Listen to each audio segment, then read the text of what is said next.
ಓಂ ನಮೋ ನಾರಾಯಣಾಯ. ಎಲ್ಲರಿಗೂ ನಮಸ್ಕಾರ ಸ್ನೇಹಿತರೆ. ಇಂದಿನ ಸ್ತೋತ್ರಗಳಲ್ಲಿ 5ನೇ ಸ್ತೋತ್ರವನ್ನು ನೋಡೋಣ ಮತ್ತು ಅದರ ಅರ್ಥವನ್ನು ತಿಳಿಯೋಣ.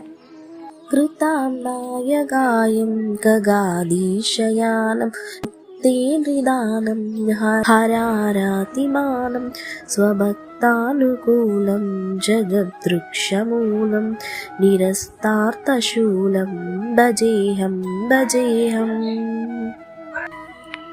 ಇದರ ಅರ್ಥ ತಿಳಿಯೋಣ.